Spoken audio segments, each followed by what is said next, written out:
دیدار کر لو. یؤمنون بالغیب, اندیکھے رب پر جب تم ایمان لائے تھے, اندیکھے رب سے تم اس کی نافرمانیوں پر اس کے عذاب سے ڈرتے تھے, اندیکھے رب کے وعدے پر یقین کر کر جب تم نے دنیا میں زندہ رہے اللہ کی خوشنودی کے کام کرتے رہے, نیک اعمال کرتے رہے, اللہ کو راضی کرنے کی فکر میں جیتے رہے. جب تم اس طرح دنیا میں زندہ رہے تھے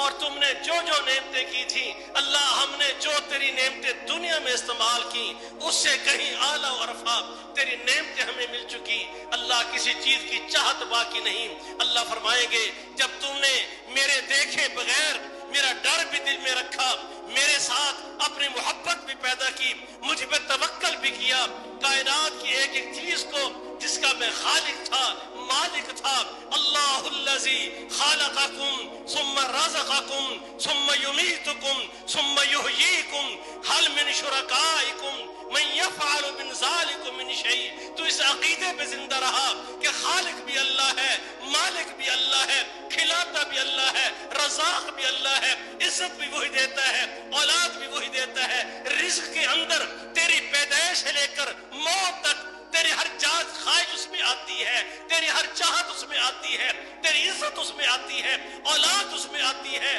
مال اس میں آتا ہے, گھر اس میں آتا ہے. دنیا کی جو نعمتیں کائنات میں موجود ہیں وہ سب کو لفظ رزق نے اس کا احاطہ کیا ہوا ہے. جب تیرا عقیدہ یہ تھا کہ اللہ الذی خالقکم, اللہ تو اکیلا کائنات کا خالق ہے, جب تیرا عقیدہ یہ تھا کہ ارونی ماذا خالقکم, بتاؤ تو صحیح اس کائنات کے اندر کون ایسا ہے جس نے اللہ کے سوا کائنات کے اندر کوئی چیز پیدا کی ہو, کوئی اور ہے تو دکھاؤ. ارونی ماذا خالقکم,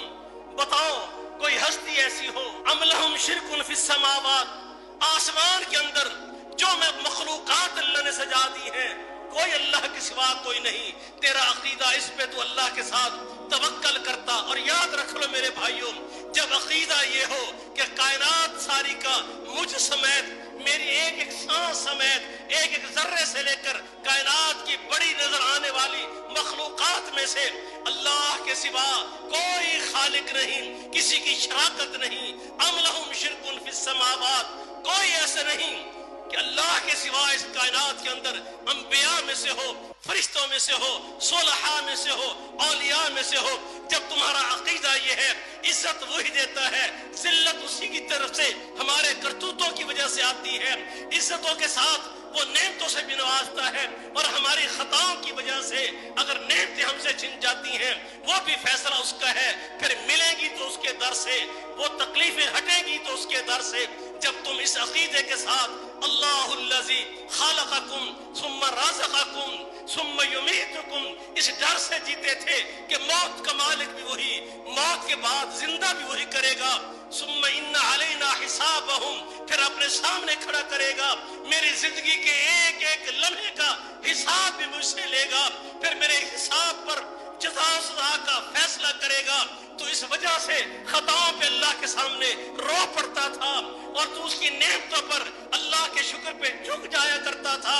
آج تو اللہ کے سامنے جب آیا ہے اللہ فرمائیں گے جب تو نے اس طرح میرے ساتھ تعلق رکھا, میرے بن دیکھے میرے بغیر دیکھے, تو اللہ اپنی جلال کے پردے ہٹا کر کہے گا میرے بندے یہ تیرا رب ہے. پھر تو